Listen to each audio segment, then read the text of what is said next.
The blizzard came early that October, 3 weeks before anyone in Wyoming territory expected winter's first real bite. The sky turned the color of old iron, pregnant with snow that would fall not in gentle flakes, but in thick, wet curtains that erased the world.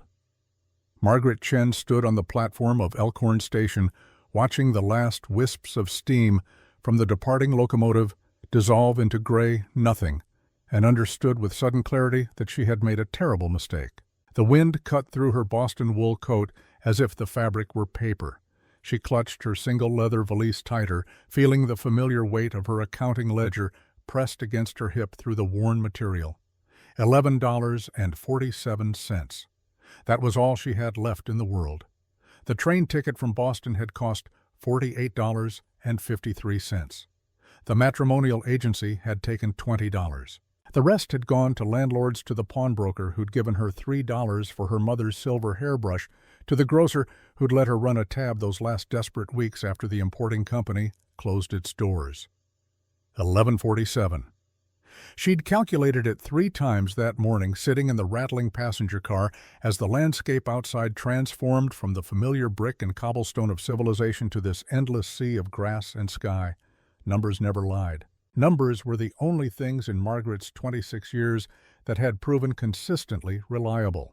The station platform was empty now, except for her and the station master, a weathered man with the perpetual squint of someone who'd spent decades staring into prairie wind. He was watching her with something that might have been pity or might have been calculation. Margaret couldn't tell which, and the uncertainty made her spine stiffen.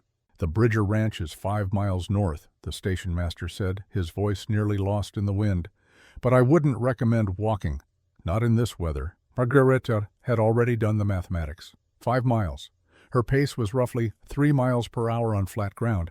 With the wind and her heavy skirts, call it 2 miles per hour. 2.5 hours to reach the ranch, assuming she could follow the road in the gathering storm. She glanced at the sky again.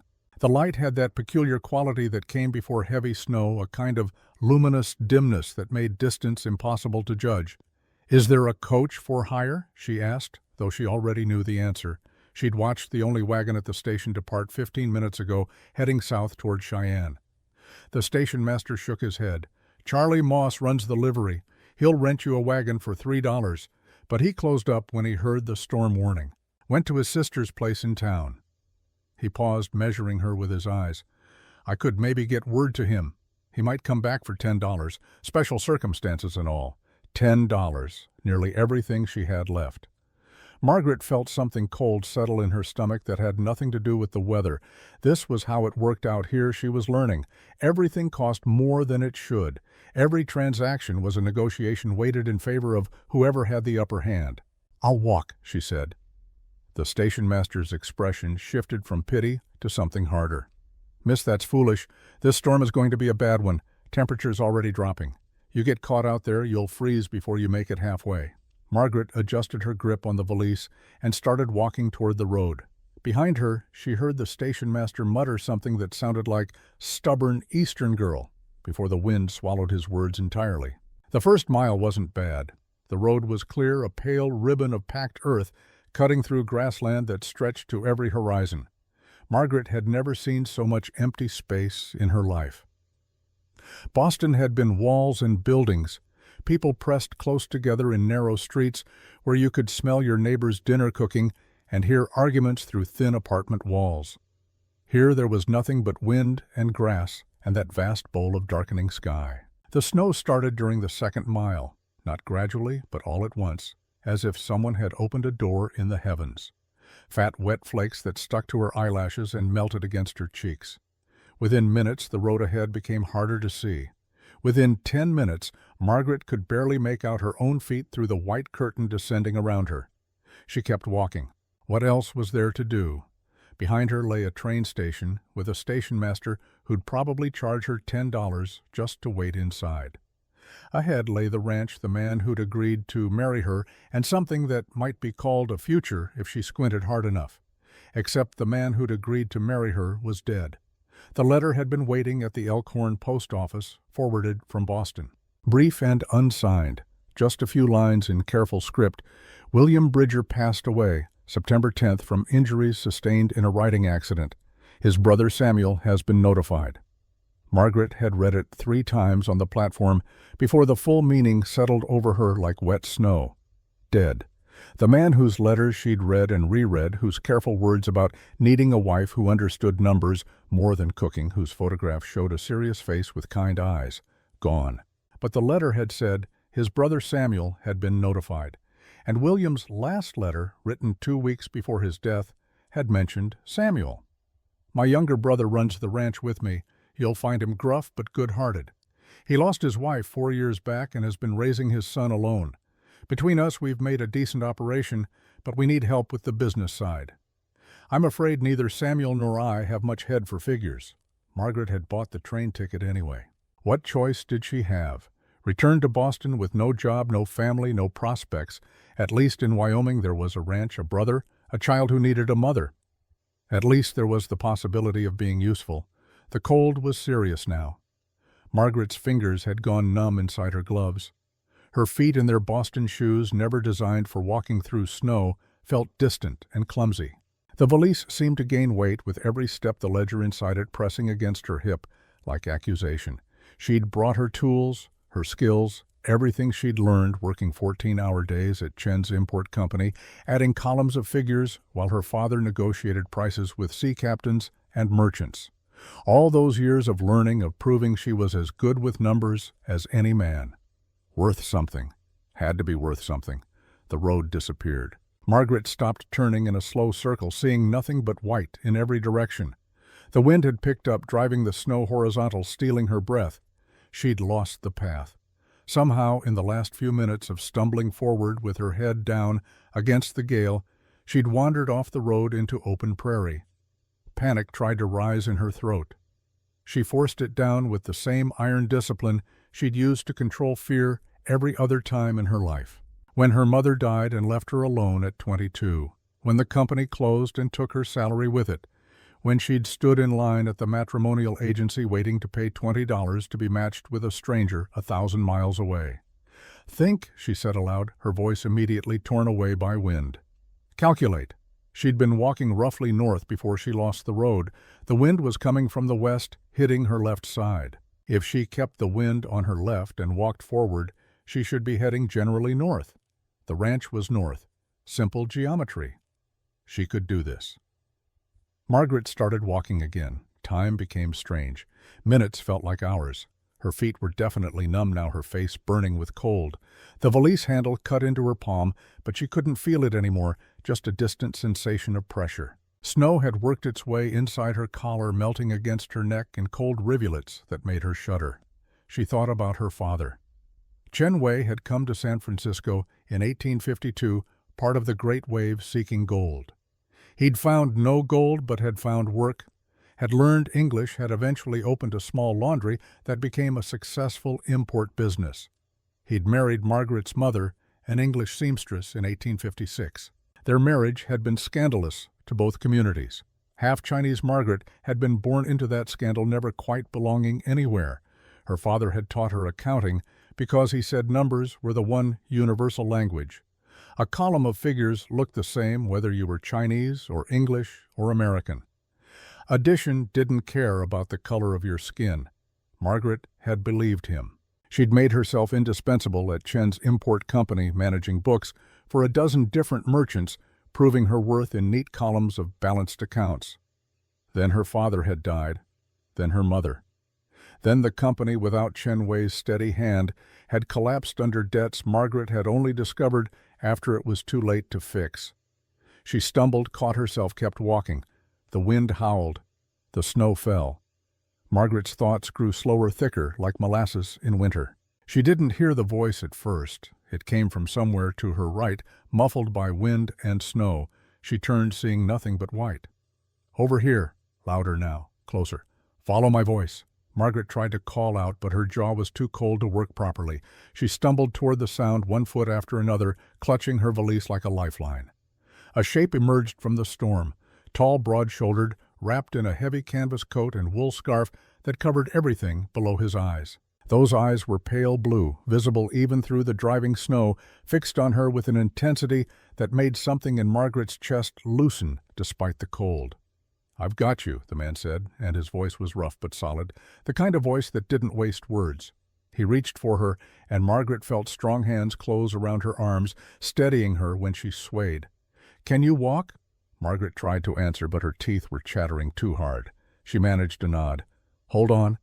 The man bent, and before Margaret could process what was happening, he'd lifted her, just picked her up as if she weighed nothing valise, and all cradling her against his chest. Through the layers of wool and canvas, she could feel warmth, real warmth, the kind her body had forgotten existed.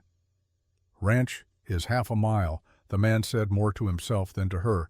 "We'll make it." He started walking, his stride long and steady despite the burden and the storm. Margaret wanted to protest, wanted to say she could walk on her own, but the words wouldn't come. And, truthfully, she wasn't sure she could walk. Her legs felt like distant things, no longer properly connected to her body. Instead, she let herself be carried, feeling the steady rise and fall of the man's breathing, the sure-handed way he navigated terrain she couldn't even see. He knew where he was going. That was enough. Time passed. The wind screamed. The man kept walking. Margaret's awareness narrowed to the warmth of him, the shelter of his coat blocking the worst of the wind, the rhythm of his steps crunching through deepening snow. Then suddenly there were walls, a building. The man kicked at a door and it swung open into blessedly warm darkness. He carried Margaret inside, kicking the door shut behind them, and the sudden absence of wind was so shocking she gasped. "Pete," the man called, "get the fire going. Heat some water." There were sounds of movement, another voice responding, but Margaret couldn't focus on words. The man was lowering her into a chair near a large stone fireplace where embers still glowed. Her valise hit the floor beside her with a soft thump. "Can you hear me?" The man had pulled down his scarf, revealing a face all hard angles and weathered skin, maybe 34 or 35 years old. A face that had spent its life outdoors working in sun and wind. He was studying her with concern. "Miss, can you hear me?" "Yes," Margaret managed. Her voice came out as a croak. The man nodded, satisfied. "I'm Sam Bridger. You're Margaret Chen." Margaret stared at him. Bridger, the brother. She nodded. Sam's jaw tightened. "You got my letter about William." Another nod. Margaret's brain was starting to work again as warmth from the fire crept into her frozen limbs. With warmth came pain, 1,000 needles pricking her feet and hands. "Then why in God's name did you come?" Sam's voice wasn't angry, just baffled. "William's dead. There's no husband here for you." The bluntness of it hit Margaret like a slap. She'd known, of course. The letter had been clear. But hearing it said so plainly in this rough-voiced man's direct way made it real in a way the letter hadn't. "I had nowhere else to go," Margaret said, and hated how small her voice sounded. Sam stared at her for a long moment. Something shifted in his expression, some calculation happening behind those pale blue eyes. Then he straightened, pulling off his coat. "Pete," he called over his shoulder, "bring blankets and that whiskey." An older man appeared, maybe 50, with salt and pepper hair and the bow-legged walk of someone who'd spent his life on horseback. He carried an armload of wool blankets and a tin cup. "Drink this," Sam said, pressing the cup into Margaret's hands. "Small sips, it'll help with the cold." Margaret obeyed. The whiskey burned going down, but left warmth in its wake. She took another sip, then a third feeling sensation returned to her extremities in waves of pain. Sam draped blankets around her shoulders, his movements efficient and impersonal. "Pete Martinez," he said, gesturing to the older man. "He works the ranch with me. Pete, this is Margaret Chen. She was supposed to marry William." Pete's weathered face creased with sympathy. "Terrible sorry about William, miss. He was a good man." Margaret nodded, not trusting her voice. The room was coming into focus now. A large main room with exposed log walls, a kitchen area at one end, a massive fireplace in the center, comfortable in a rough way, lived in practical, a man's space clearly. "I don't understand," Sam said, pulling up a chair to sit across from her. "William sent you $80 for the train ticket. Why didn't you just turn around and go back to Boston?" "Because I spent it on the ticket," Margaret said, "and I have $11.47 left in the world. Not enough to return anywhere." Sam's expression didn't change, but she saw his hands tighten on his knees. "William wrote that you were a bookkeeper. Is that true?" "Accountant," Margaret corrected. "I managed accounts for Chen's import company in Boston. 12 different merchants, inventory, tracking receivables, payables, quarterly reports to investors. And the company closed last March. Economic downturn. My father had died the year before. Without him, the business couldn't sustain itself." Margaret heard herself reciting facts, falling back on the comfort of data. "I tried to find other work, but most companies won't hire a woman for accounting positions. The matrimonial agency seemed like the most practical solution."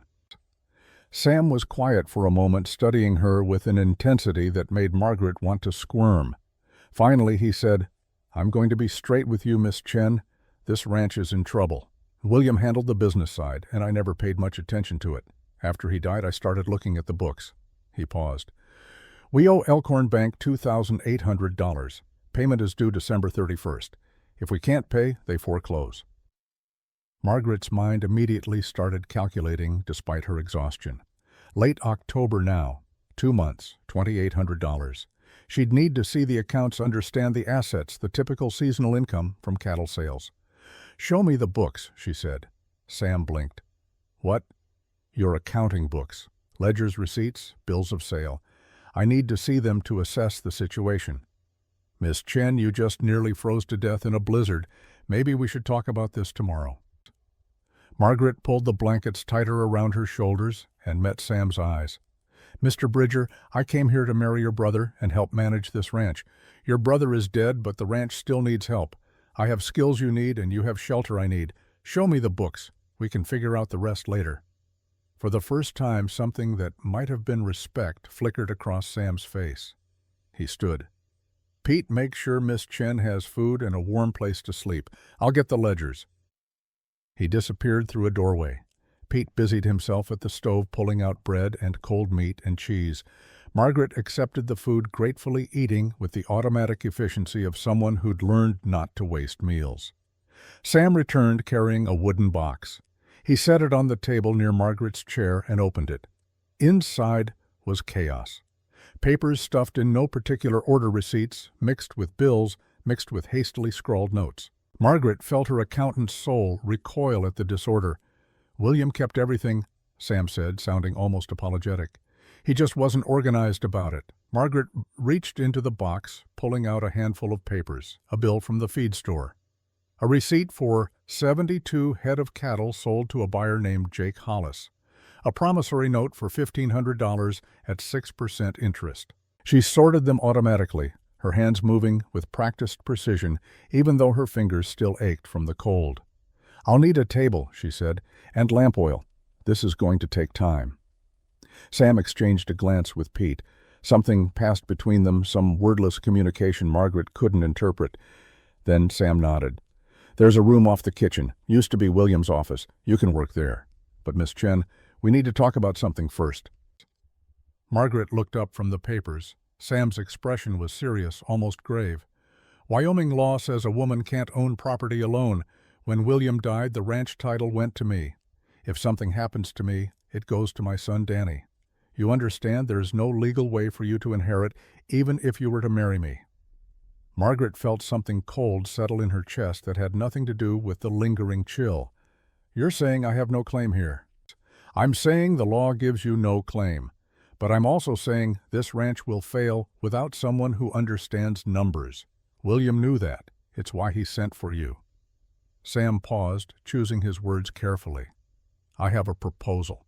We get married, on paper, for legal purposes. It gives you legal standing as my wife, which means the townspeople will accept you. It also means if anything happens to me, you can stay and help raise Danny until he's old enough to inherit."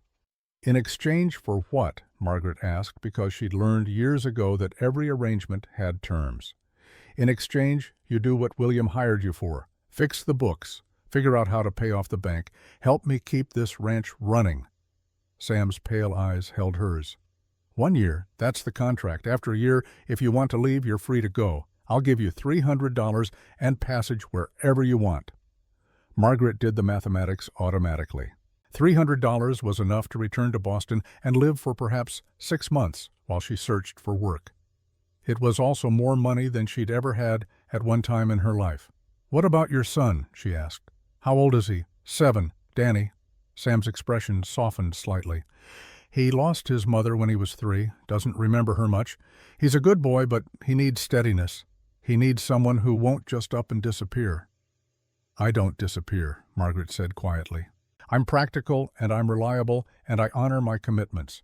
What I am not is domestic. I can't cook fancy meals or sew quilts or any of the things frontier women are supposed to do, but I can balance accounts and find inefficiencies and negotiate with creditors. Is that enough?" Sam's mouth twitched, not quite a smile, but close. "Miss Chen, if you can keep this ranch from bankruptcy, you can burn dinner every night for all I care." Margaret held out her hand. 1 year. I manage the books, and you provide room and board. At the end of the year, $300, regardless of whether the ranch succeeds." Sam took her hand. His palm was calloused and warm, his grip firm but not crushing. 1 year. We have an agreement." They shook on it, and Margaret felt the weight of the handshake settle into her bones. This was a contract. She understood contracts. She could work with this. "There's one more thing," Sam said. "We need to do this properly, legally, which means we need to go to town tomorrow and see Reverend Blackwood, get married officially with witnesses and a certificate. The bank will want proof if they start questioning who you are." Margaret's exhaustion was catching up with her now, the warmth of the fire and the food and the whiskey all conspiring to pull her toward sleep. But she forced herself to focus. "Tomorrow, yes, that's practical." "Pete will show you to the spare room," Sam said, standing. "It's late. We'll talk more in the morning." Margaret gathered her valise and followed Pete through a doorway into a small bedroom. It held a narrow bed, a washstand, a chest of drawers, simple but clean. Through a window she could see snow still falling thick and relentless in the darkness. "Thank you," she said to Pete. The older man smiled, his weathered face crinkling. "You're a brave one, miss, coming all this way, taking on a ranch in trouble. Sam's a good man, but he needed help. William knew that. I'm glad you're here."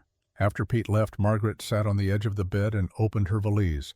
Inside, wrapped in a spare dress, was her mother's accounting ledger, the one her mother had kept for the household, tracking every penny spent on rent and food and coal. Margaret had learned arithmetic from this ledger, sitting at her mother's knee, watching slim fingers move down columns of numbers. She opened it to a blank page and began writing in her careful script. Thunder Creek Ranch. Financial assessment. October 26, 1884, assets unknown. Liabilities, $2,800 due. December 31st. Time available, 66 days. Current cash on hand, $11.47. She stared at the numbers for a long moment. Then below them she wrote, "Terms of employment. Marriage contract with Samuel Bridger. 1 year room and board plus $300. Begin tomorrow." Margaret closed the ledger and lay back on the bed, not bothering to undress. Through the walls she could hear wind howling, the storm still raging. But she was warm, she was sheltered, she had a contract and a purpose and 66 days to save a ranch she'd never seen in daylight. Numbers never lied. She'd made a living believing that. Now she'd have to make it prove true. Tomorrow she would meet the boy. Tomorrow she would marry a stranger. Tomorrow she would begin the work of saving Thunder Creek Ranch. Tonight she let herself sleep. Morning came gray and cold. Margaret woke to the smell of coffee and the sound of male voices in the main room. She dressed quickly in her spare dress, the only other one she owned, and braided her black hair into a practical coil at the base of her neck. In the small mirror above the washstand, her reflection looked tired but determined. Half Chinese features that had always made her stand out in Boston would make her stand out even more here. She steeled herself and walked into the main room. Sam was at the table with a boy who could only be Danny. The child had his father's eyes, that same watchful intensity, but softer features. He looked up when Margaret entered, his face closing like a shuttered window. "Danny, this is Miss Chen," Sam said. His voice was gentle in a way it hadn't been last night. "She's going to be staying with us." "Hello, Danny," Margaret said. The boy nodded but didn't speak. His eyes tracked her assessing wary. Pete brought Margaret coffee and a plate of food. She sat at the far end of the table, giving the boy space, and ate in silence. The food was simple, but good. Eggs from their own chicken's bacon from a hog they'd slaughtered last month, bread Pete had baked yesterday. She learned these details from the quiet conversation between Sam and Pete, their morning routine uninterrupted by her presence. When breakfast was finished, Sam sent Danny to do chores with Pete. The boy went without argument, but cast one more uncertain look at Margaret before disappearing outside. "He's quiet," Sam said, almost apologetically. "Not unfriendly, just careful. He's had too many people come and go from his life." Margaret understood that. "I won't make promises I can't keep," she said. "I don't know how to be a mother, but I can be steady. I can be here. That's something." Sam studied her for a moment, then nodded. "We should head to town. Storm's past, but the road will be rough. It's 5 miles to Elkhorn." The wagon ride was cold but clear. The landscape that had been hidden by blizzard yesterday now revealed itself in shades of brown and white. Endless rolling hills covered in dry grass and fresh snow, broken occasionally by lines of cottonwood trees marking creek beds. The sky was that brilliant blue that only came after storms achingly bright. Elkhorn was small. One main street with perhaps 20 buildings clustered together like they were afraid to venture too far into the prairie. A general store, a bank, a blacksmith, a church with a white steeple that seemed absurdly optimistic in this harsh landscape. People on the street stopped and stared as Sam's wagon rolled past. Margaret kept her spine straight and her eyes forward. The church was warm inside, heated by a pot-bellied stove. Reverend Blackwood was a thin man in his 50s with kind eyes and gentle hands. He listened to Sam explain the situation, his expression growing concerned. "This is very sudden, Samuel. I know, Reverend, but it's necessary. Miss Chen came here in good faith to marry William. The least I can do is honor his commitment." The Reverend turned to Margaret. "Miss Chen, do you enter this marriage freely? There's no coercion here." Margaret met his eyes steadily. "I enter it practically, Reverend. Mr. Bridger needs help with his accounts. I need security. We've made a fair arrangement." Something in the Reverend's expression softened. "Very well, but I'll need witnesses. Give me a moment." He disappeared and returned with 2 people. A woman perhaps 58 years old, handsome and sharp-eyed, wearing a practical dress and sturdy boots. "This is Mrs. Ruth Callahan. She runs the boarding house." The other witness was a broad-shouldered man with burned scars on his forearms. "Hank Dawson, town blacksmith." Ruth took Margaret's hands in hers, studying her face. "You're the one from Boston, the mail-order bride." "Yes, ma'am. William told me about you, said you were practical and smart." Ruth's grip tightened slightly. "Are you sure about this? Dear Sam Bridger is a good man, but this is frontier country. It's hard on women, especially women who stand out." Margaret understood what Ruth wasn't saying. "Especially women who are half Chinese." "I'm sure," Margaret said. "I've been standing out my whole life, Mrs. Callahan. I'm used to it." Ruth smiled, and it transformed her face. "Call me Ruth, and welcome to Elkhorn. We need more practical women around here." The ceremony was brief. Reverend Blackwood read from the Book of Common Prayer. Sam repeated his vows in a steady voice. Margaret repeated hers, hearing the strangeness of promising to honor and obey a man she'd known less than 12 hours. But she'd promised worse things in her life. At least this promise came with a contract. When it was done, Reverend Blackwood produced a marriage certificate.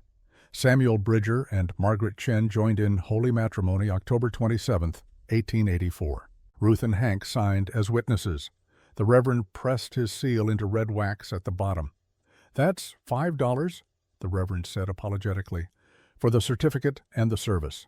Sam paid from a worn leather wallet, counting out coins carefully.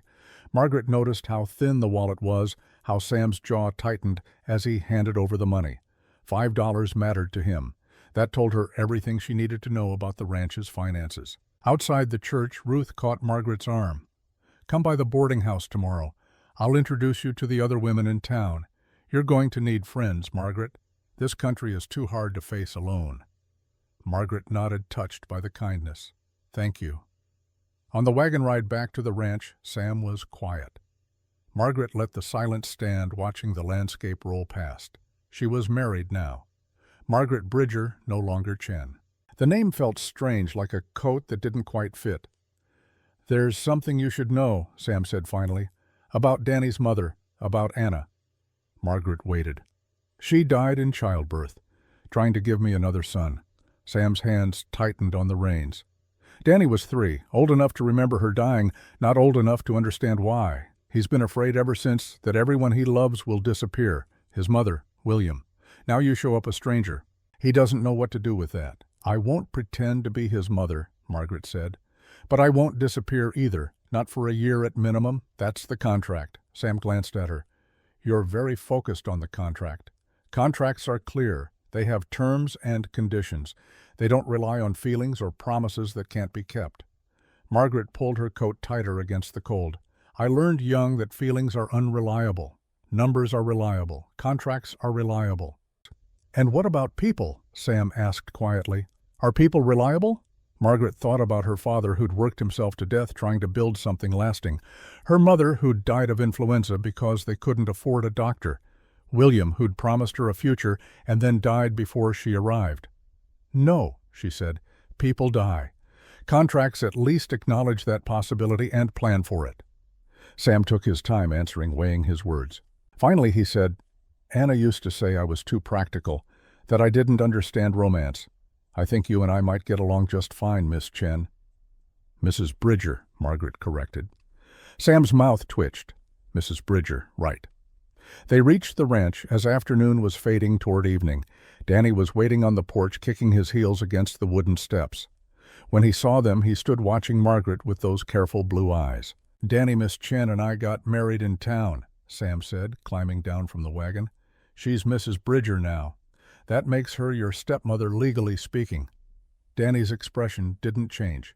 After a moment he said, "Do I have to call her mother?" Sam looked at Margaret, uncertain.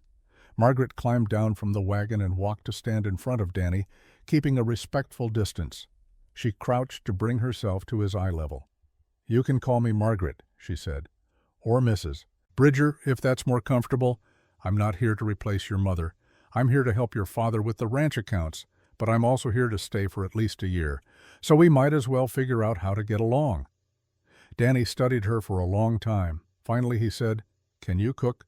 "Not very well." "Can you sew?" "Basic repairs only." "What can you do?" Margaret smiled slightly. "I can add very large numbers in my head.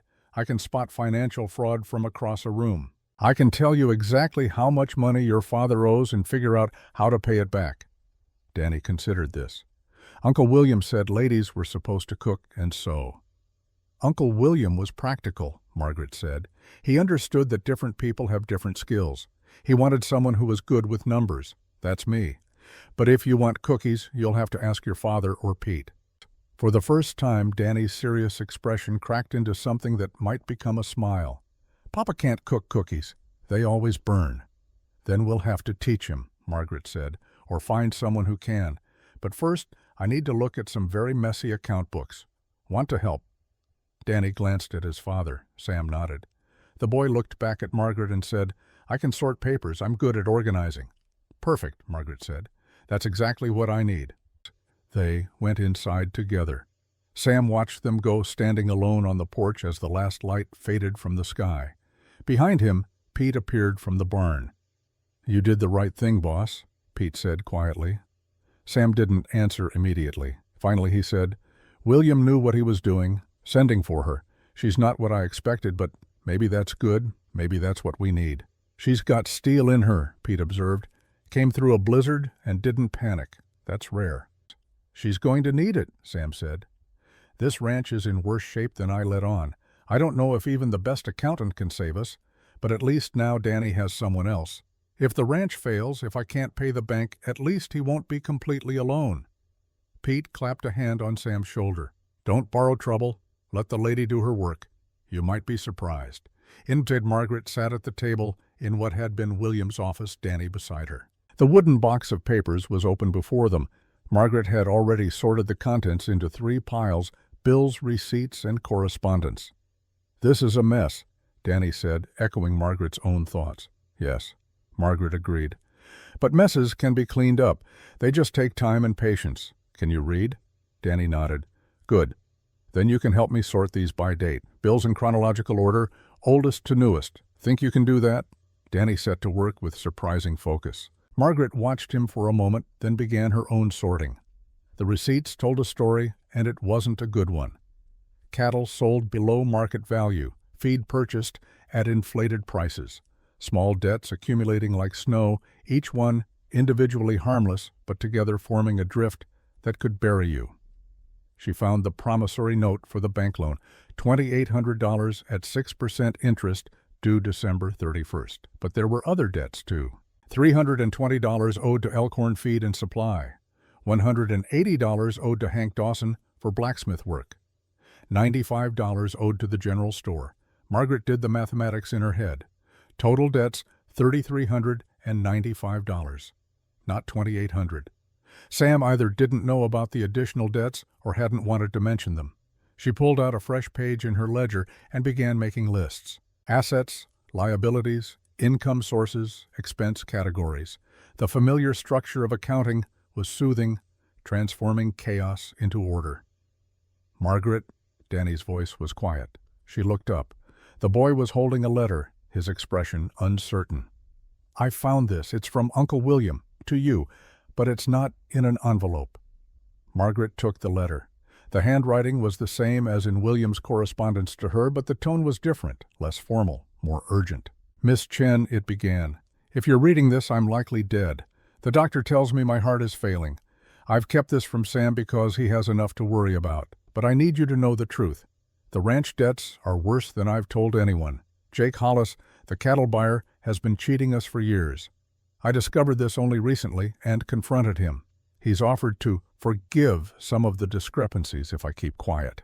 I refused. I believe he may take action against the ranch in retaliation. Please be careful. Sam is a good man, but he trusts too easily. He needs someone practical, someone who understands how business really works. That's you. Help him. Save the ranch if you can. If you can't, at least help him understand it wasn't his failure. Sometimes the game is rigged from the start. With respect and hope, William Bridger. Margaret read the letter twice. Then she folded it carefully and tucked it into her ledger. Was it important? Danny asked. Yes, Margaret said. Very important. Your Uncle William was a smart man. He knew there was trouble. Now I know there's trouble too. And knowing is the first step to fixing. She looked at the papers spread across the table, at the boy sitting beside her, willing to help sort through his family's problems at the lamplight, pushing back darkness from this small room, in this isolated ranch, in this endless territory. She'd come here desperate with $11.47 and no other options. But desperation, Margaret had learned, could be transformed into determination. Necessity could be transmuted into purpose. Thunder Creek Ranch needed saving. Margaret needed saving too, in a different way. Maybe they could save each other. It was practical. It was logical. It was the kind of arrangement that made sense. And if there was the smallest flicker of something else, something warm, when Sam had looked at her with respect in his eyes, something unexpected when Danny had sat down beside her without fear, well, that was irrelevant. Feelings were unreliable. The contract was clear, 1 year, $300, 66 days to pay off the bank. Margaret opened her ledger and began writing figures. The work of saving a ranch started with numbers. Everything else would follow. The first week passed in a blur of numbers and revelations. Margaret worked 18-hour days hunched over William's chaotic records in the small office that had become her domain. Danny appeared each evening after his chores, settling beside her to help sort papers with the quiet diligence of a child who'd learned young that work came before play. Sam and Pete kept their distance, giving her space to unravel the financial knot that bound Thunder Creek Ranch. What she found was worse than she'd imagined. The cattle sale receipts told the clearest story. Over the past 3 years, Sam had sold approximately 400 head of cattle to Jake Hollis at an average price of $18 per head. But Margaret had found a copy of the Cheyenne Livestock Exchange Bulletin tucked into William's papers, dated from August. According to the exchange, prime Wyoming beef was selling for $22 to $24 per head, even accounting for transport costs and buyer margins. Thunder Creek should have been getting at least $20 per animal. 400 cattle over 3 years. A $4 difference per head, $1,600, gone. But that was only the beginning. The feed bills showed regular purchases from Elkhorn Feed and Supply at prices Margaret's trained eye recognized as inflated by at least 30%. The blacksmith charges were reasonable, but they'd gone unpaid for over a year, suggesting cash flow problems Sam had been ignoring or hiding. And buried in a stack of correspondence, Margaret found 3 letters from smaller ranchers who'd purchased breeding stock from Thunder Creek on credit. Total owed $340, never collected. On the 8th day, Margaret emerged from the office with her ledger and a stack of papers organized into neat categories. It was late morning. Sam and Pete were repairing fence line near the barn, their breath visible in the cold November air. Danny was at school in Elkhorn, boarding with Ruth Callahan during the week, as most ranch children did. Margaret walked to where Sam was working. He looked up when her shadow fell across him, his face weathered and tired in the thin sunlight. "I need to show you something," Margaret said. They went inside. Pete followed, sensing the gravity in her tone. Margaret spread her papers across the kitchen table with the precision of a general deploying troops. "Your total debt isn't $2,800, she said without preamble. "It's $3,395. The bank loan is $2,800, but you also owe $320 to the feed store, $180 to Hank Dawson, and $95 to the general store. Additionally, you're owed $340 from 3 ranchers who bought breeding stock on credit and never paid." Sam's face had gone carefully blank. Pete swore softly. "But that's not the real problem," Margaret continued. She pulled out another sheet, this one covered in her neat calculations. "The real problem is Jake Hollis. He's been underpaying you for cattle by approximately $4 per head for 3 years. That's $1,600 in stolen value. William discovered this shortly before he died. He confronted Hollis. According to a letter I found, Hollis offered to forgive some of the discrepancies if William kept quiet. William refused. "That son of a bitch," Pete said, his voice low and dangerous. Sam hadn't spoken. He was staring at the papers, his jaw working. Finally he said, "Can you prove it?" "The underpayment." Margaret slid across the Cheyenne Livestock Exchange bulletin along with her own comparative analysis. "Market rates versus what you received. The pattern is consistent.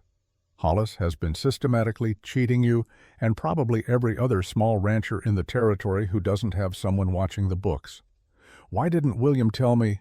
Sam's voice was rough with something that might have been anger or grief or both. "Because you had enough to worry about," Margaret said gently. "And because he thought he could handle it. He sent for me to fix it. So that's what I'm going to do." Sam looked up at her, something complex moving behind his eyes. How Margaret had spent the last 3 nights thinking about exactly that question. She pulled out another sheet of paper, this one covered in a detailed plan. "First, we collect the debts owed to you, $340 from 3 ranchers. I'll ride to each ranch personally with the bills and receipts. They'll pay or explain why they can't. Second, we stop buying from Elkhorn Feed and Supply. Pete, you mentioned there's a wholesaler in Cheyenne who supplies feed directly to large operations." Pete nodded. "Morrison Brothers. They supply the big ranches up north, but they won't deal with small operators. Minimum order is 2,000 pounds. "What if it wasn't just us?" Margaret said. "There are 5 other ranches within 20 miles of Thunder Creek. If we organize a cooperative purchase, we meet the minimum, and we save 30% off the inflated Elkhorn prices. That's approximately $87 per year for Thunder Creek alone. More for the others." Sam was watching her with growing attention. "You think they'd agree to that? Most of these ranchers are independent types. They don't like working together." "They'll agree when I show them how much money they're wasting," Margaret said. "Numbers are persuasive. Third, we need to deal with Jake Hollis." "I'll deal with Jake Hollis," Sam said, his voice hard. "No," Margaret said firmly. "You'll make it personal. You'll get angry. You might hit him. That solves nothing and potentially makes things worse." She met his eyes steadily. "I'll handle Hollis, professionally, with documentation. I'll demand repayment of the difference between market rates and what he paid. If he refuses, I'll take the information to every other rancher he does business with. He'll lose his buyers. That's more effective than violence." "She's right," Pete said quietly. William tried confrontation. It didn't work. Sam looked between them, frustration evident in every line of his body, but he was practical enough to recognize the truth when he heard it. "Fine, but I'm coming with you when you talk to him." "Fair enough," Margaret agreed, "but I do the talking." The next morning, Margaret and Sam rode into Elkhorn together. It was Margaret's third visit to town since arriving, and she was beginning to understand the social geography. The general store was the domain of a severe woman named Mrs. Patterson, who'd looked at Margaret with open suspicion. The boarding house where Danny stayed during school was run by Ruth Callahan with warm efficiency. The bank was managed by Charles Weatherby, a thin man with calculating eyes who'd made it clear he considered Thunder Creek a bad risk. And the cattle yard where Jake Hollis operated sat at the edge of town like a gateway between civilization and the wild prairie beyond. Hollis was in his office when they arrived, a small building attached to the livestock pens. He was a large man, maybe 40 years old, with the kind of florid face that suggested good living. His eyes were sharp despite his jovial manner. "Sam Bridger," he said, standing as they entered, "and you must be the new Mrs. Bridger I've been hearing about. Welcome to Elkhorn." "Thank you," Margaret said coolly. She set her ledger on his desk and opened it to a marked page. "Mr. Hollis, I've been reviewing Thunder Creek's cattle sales records. Over the past 3 years, you've purchased approximately 400 head from us at an average price of $18 per animal. During that same period, market rates in Cheyenne averaged $22. Can you explain the discrepancy?" Hollis's smile didn't waver, but something cold moved behind his eyes. "Well now, Mrs. Bridger, you're new to the cattle business. There are transport costs, holding fees, market risks. A buyer needs margin. Transport costs from Elkhorn to Cheyenne are approximately $2 per head via Union Pacific," Margaret said. "Holding fees at the Cheyenne yards are 50 cents per head per day. Even assuming 3 days of holding, that's $1.50. Add another 50 cents for market risk and broker fees. Total costs $4 per head. That would justify purchasing at $18 if market rate was $22. But I have documentation showing that for most of these sales, market rate was $23 to $24, which means you should have paid us $19 to $20, not $18. She slid a stack of papers across the desk. Cheyenne Livestock Exchange bulletins, carefully annotated with dates, cross-referenced to Thunder Creek's sales. Hollis's smile had frozen on his face. "These market rates are for prime stock. Your cattle might not have qualified." "Thunder Creek raises Hereford cross breeding stock," Margaret said.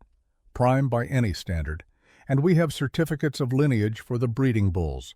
Would you like to see those as well?" "Now hold on," Hollis said, his jovial tone developing an edge. "Are you accusing me of cheating? I'm stating that there's a consistent pattern of Thunder Creek receiving below-market prices for premium stock. Whether that constitutes cheating is a matter of interpretation. What's not interpretable is the mathematics. Over 3 years, at a conservative estimate, you've underpaid Thunder Creek by $1,600. Hollis stood abruptly, his chair scraping back. "I don't appreciate being called a thief by some Eastern woman who just got off the train. Sam, are you going to let your wife talk to me like this?" Sam had been silent throughout the exchange, standing slightly behind Margaret. Now he stepped forward, and there was something dangerous in his easy movement. "My wife is explaining mathematics, Jake. You got a problem with arithmetic. I've got a problem with accusations. I've done business with you Bridgers for years. This is how you repay my loyalty, by sicking your new bride on me like some kind of attack dog." Margaret felt anger flash through her, cold and sharp, but she kept her voice level. "Mr. Hollis, I'm not attacking you. I'm offering you a choice. You can acknowledge the underpayment and we can work out a repayment schedule. Or I can take this documentation to every other rancher you do business with and let them review their own records. I suspect I'm not the only one who'll find discrepancies." The threat landed. Hollis's face darkened, but Margaret could see calculation happening behind his eyes. He was weighing options, assessing risks. Finally he said, "Even if your numbers are right, which I'm not conceding, I don't have $1,600 sitting around. I've got my own expenses. I'm aware, Margaret said, which is why I'm proposing a payment plan. Thunder Creek needs approximately $3,000 by year's end to satisfy its debts. You provide $800 immediately and the remaining $800 over the next 6 months. In exchange, we continue doing business with you at fair market rates, and we don't share our findings with your other clients. $800 immediately. Hollis laughed, but it sounded forced. Lady, I don't keep that kind of cash on hand. Then get it from the bank, Margaret said. Mr. Weatherby will extend you credit, I'm sure. You're a successful businessman after all. This is simply a matter of correcting past bookkeeping errors. The phrasing was deliberate. Not theft, not fraud, bookkeeping errors. It gave Hollis a way to comply without admitting guilt. Margaret had learned from her father that people would pay to preserve their reputation faster than they'd pay to satisfy justice. Hollis stared at her for a long moment. Then he looked at Sam. You're letting her negotiate your business. She's better at it than I am, Sam said simply. Something shifted in Hollis's expression. Respect or resentment, Margaret couldn't tell. Finally, he said, Give me 3 days. I'll have $800 by Friday, but I want it in writing that this settles the matter. No more accusations, no more audits. Agreed, Margaret said. I'll draw up a contract. You sign it when you make payment. They left Hollis's office with the November wind cutting cold across the cattle yard. Sam didn't speak until they'd reached the wagon. Then he turned to Margaret and said, That was impressive. That was necessary, Margaret corrected. Hollis is a bully. Bullies back down when confronted with facts and witnesses. Most women wouldn't have confronted him at all. Margaret climbed into the wagon.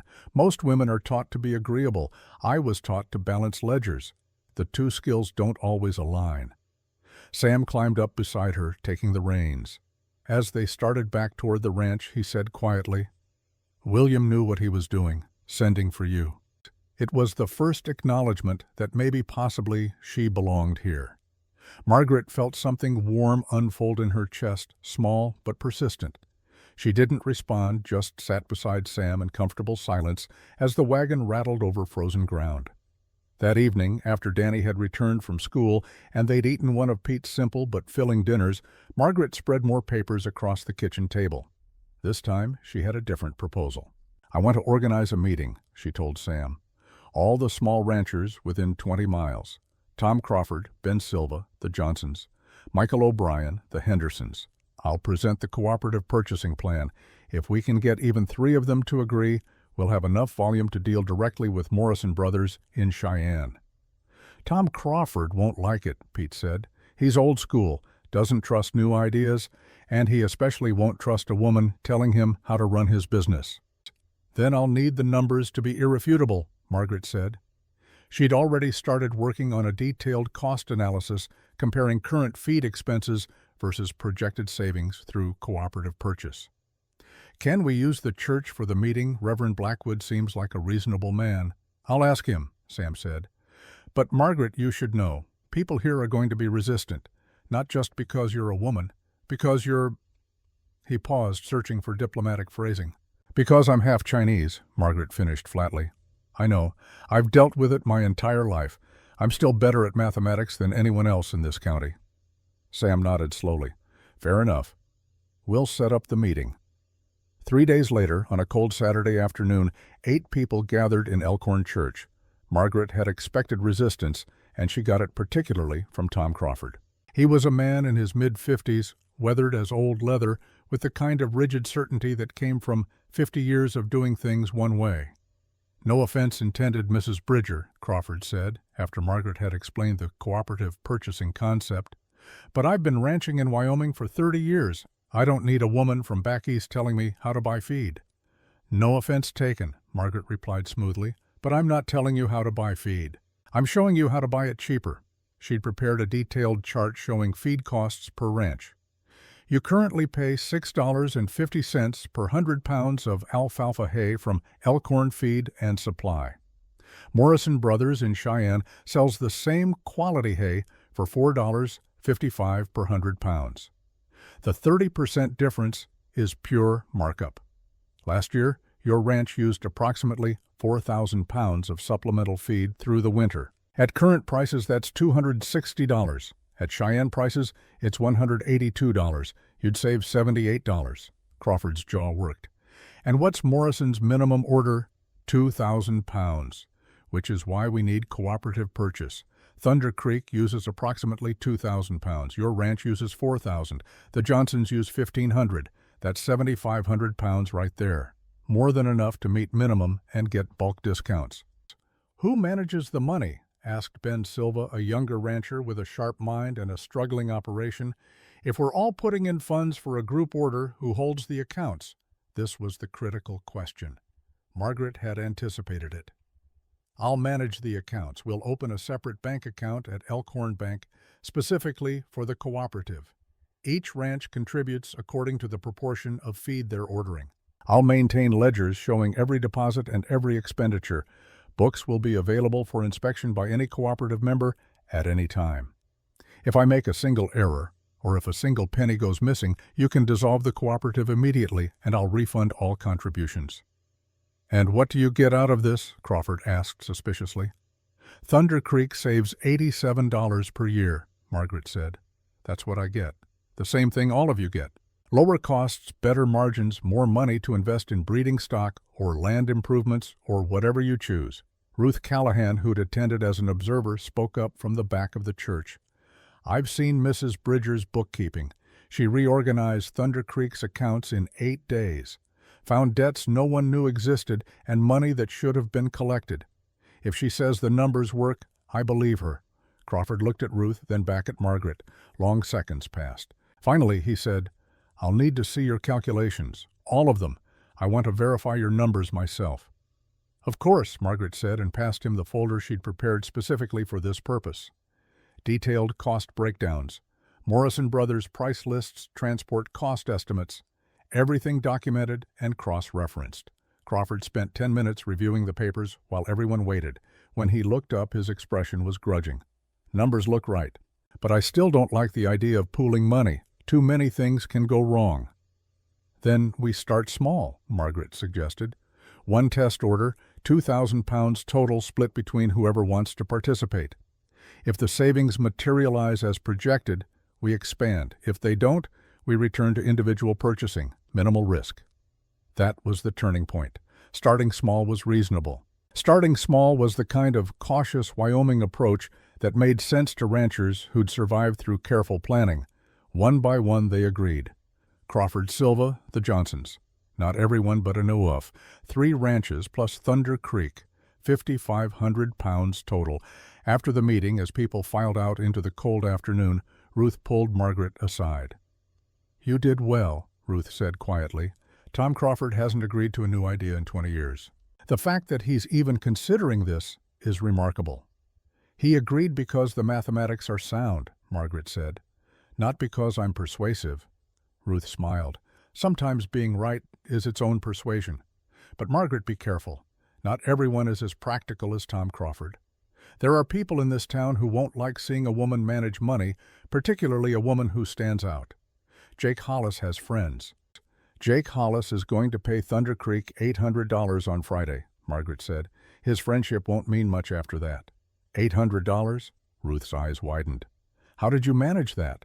Margaret explained the confrontation, the documentation, the negotiated settlement. Ruth listened with growing amazement. You're either very brave or very foolish, Ruth said finally. Jake Hollis isn't the type to accept defeat gracefully. Watch yourself. But Friday came and Jake Hollis appeared at Thunder Creek Ranch with $800 in cash and a signed contract acknowledging settlement of past underpayment.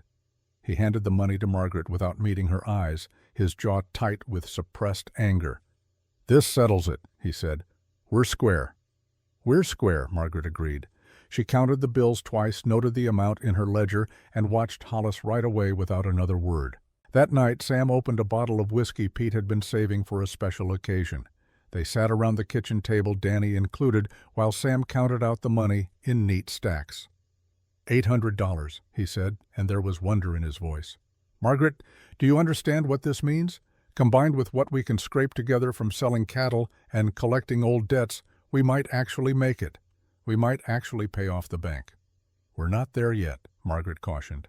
But she felt it too, that small flame of possibility. We still need $2,000 by the end of December. That's 7 weeks away. We've got 160 cattle we can sell, Pete said. At $20 per head, assuming we find an honest buyer, that's $3,200, more than enough. But finding an honest buyer was the problem. Jake Hollis had been the only cattle buyer operating regularly in Elkhorn. Without him, they'd need to transport cattle all the way to Cheyenne, adding cost and complexity. Margaret made a note in her ledger. Find alternative cattle buyer. Investigate Cheyenne livestock yards. Calculate transport costs versus local sale. Danny, who'd been quiet throughout the discussion, suddenly said, "Margaret, can I ask you something?" Everyone turned to look at him. The boy's face was serious, the way children's faces got when they were working up courage for an important question. "Of course," Margaret said. "At school, some of the kids said you're a China doll, that you're not really American." Danny's voice was small. "They said you shouldn't be allowed to own property or run a business. Is that true?" The room went very quiet. Sam's expression darkened. Pete looked uncomfortable, but Margaret felt only a weary familiarity. This wasn't the first time, wouldn't be the last. "It's true that some people believe that," Margaret said carefully. "It's also true that according to law, I can't own property in my own name because I'm a woman. The ranch belongs to your father. But Danny, here's what else is true. I can add and subtract and multiply faster than anyone in Elkhorn. I can balance books and spot fraud and negotiate contracts. Those abilities don't depend on where my father was born or what I look like. They depend on knowledge and practice. The children at school who say those things, they're repeating what they've heard from adults who are afraid of anything different. But fear and truth are not the same thing." Danny absorbed this, his young face thoughtful. Then he said, "You're good at numbers. That's real. So the other stuff they say doesn't matter." "Exactly," Margaret said, feeling something tight in her chest loosen slightly. "I told Billy Henderson his pa couldn't do sums without using his fingers," Danny added. "So maybe Billy should be quiet about who's good at what." Sam made a sound that might have been a laugh or a cough. "Danny, we don't insult the neighbors." "Even if they deserve it?" Danny asked innocently. "Even then, but I appreciate the loyalty." Sam ruffled his son's hair, and the boy grinned. Later, after Danny had gone to bed and Pete had retired to the bunkhouse, Sam and Margaret sat together by the fire. The house was quiet except for the pop and hiss of burning wood. "I'm sorry," Sam said, "about what Danny heard at school. Kids can be cruel." "Adults taught them to be cruel," Margaret said. "Children just repeat what they hear." She stared into the flames, remembering similar taunts from her own childhood in Boston. "Chink girl. China doll. Go back where you came from. I've been dealing with it since I was old enough to understand words. It doesn't hurt anymore. Not the way it used to. That's not the same as it being right. No, but right and real are different things. I can't change how people see me. I can only prove them wrong through actions." Sam was quiet for a moment. Then he said, "You know what I see when I look at you?" Margaret turned to face him, curious despite herself. "I see someone who rode into a blizzard rather than pay $10 to a liveryman taking advantage. I see someone who faced down Jake Hollis with nothing but mathematics and backbone. I see someone my son trusts enough to defend against school bullies." Sam's pale eyes caught firelight, making them almost luminous. "I see someone I'm damn glad showed up on that train platform, even if the circumstances weren't what either of us expected." Something warm bloomed in Margaret's chest, unexpected and uncomfortable in its intensity. This was supposed to be a contract, a practical arrangement. Feelings complicated things, made them messy and unreliable. But she couldn't deny the warmth, couldn't pretend Sam's words didn't matter. "Thank you," she said quietly. They sat together in comfortable silence, watching the fire burn low. Outside, the November wind carried the first hints of the brutal winter to come. But inside, for the first time since arriving in Wyoming, Margaret felt something that might almost be called home. The feeling lasted exactly 3 more days. Then the blizzard came. It arrived without warning on a Tuesday afternoon, the sky darkening from blue to bruised purple in less than an hour. The temperature plummeted. Wind screamed across the prairie like something alive and furious. Sam and Pete had gone out that morning to check on the main herd grazing in the upper pasture 2 miles from the ranch house. When the storm hit, they were caught in the open with 400 cattle and no shelter. Margaret stood at the window watching snow erase the world and felt cold fear settle in her stomach. This wasn't like the storm that had caught her on the train platform. That had been early season snow, wet and heavy, but survivable. This was different. This was the kind of storm that killed people and animals, that buried fences and filled gullies, that made the prairie as deadly as any ocean. Danny appeared beside her, his face pale. "Will Pa be okay? Your father knows this land," Margaret said with more confidence than she felt. "He'll find shelter. He and Pete have survived worse storms than this." But as hours passed and darkness fell and the wind continued its relentless howling, Margaret's confidence eroded. She kept the fire burning high, kept soup warm on the stove, kept Danny occupied with arithmetic problems. He worked slowly, his attention drifting constantly to the window. At 8 o'clock they heard sounds outside. Margaret grabbed the lantern and opened the door to find Sam and Pete half carrying something between them. No, not something. A cow, a young heifer pregnant and laboring her sides, heaving with contractions. "Get the barn open," Sam shouted over the wind. His face was crusted with ice, his lips blue with cold. "She's calving. We couldn't leave her." They got the heifer into the barn. Margaret had never assisted an animal birth before, but desperation made her capable. She followed Sam's terse instructions, bringing warm water, clean rags, lamp oil for light.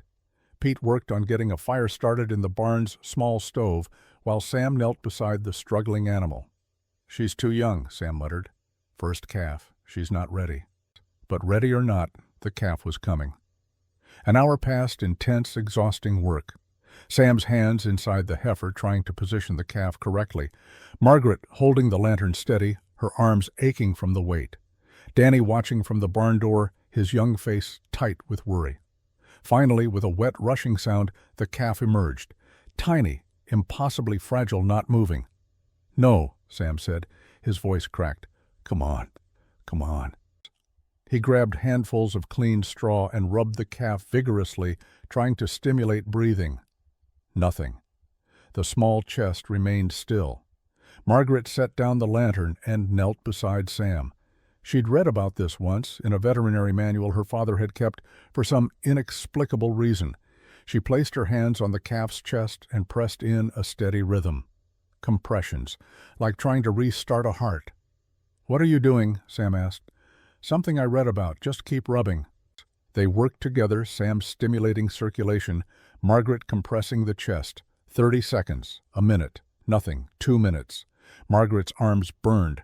Sam's hands were shaking with exhaustion, or cold, or both. Then the calf gasped. A wet rattling sound, but a sound, air moving.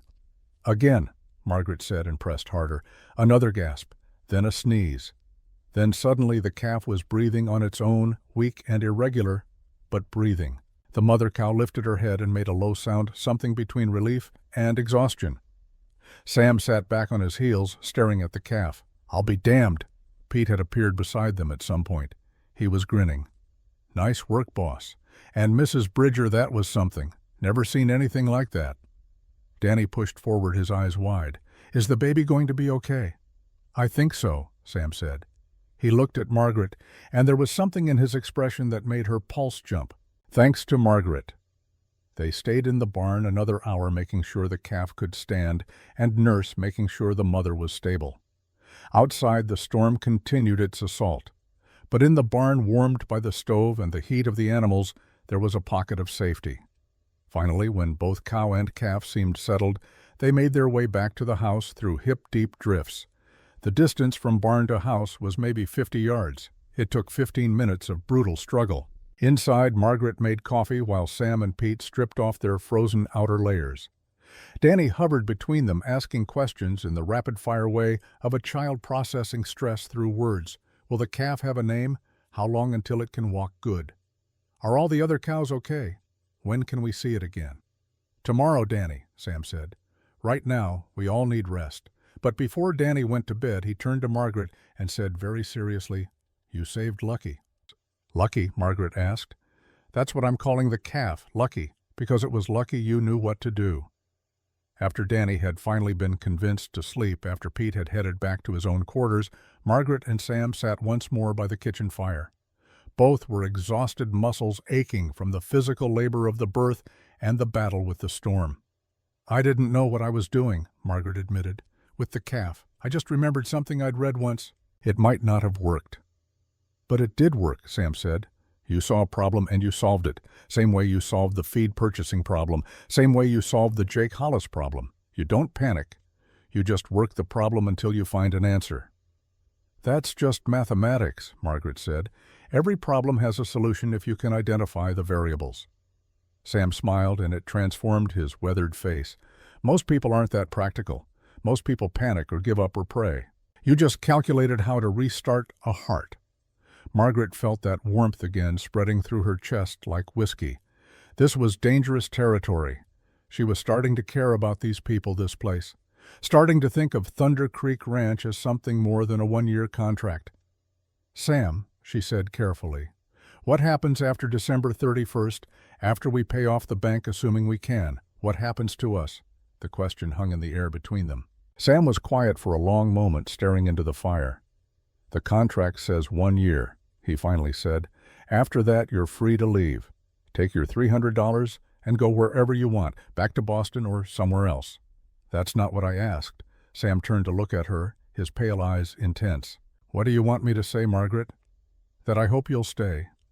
That in the few weeks you've been here, you've become essential to how this ranch operates. That Danny talks about you at dinner and asks when you'll be home if you're away. That I—" He stopped, jaw working. "That you what?"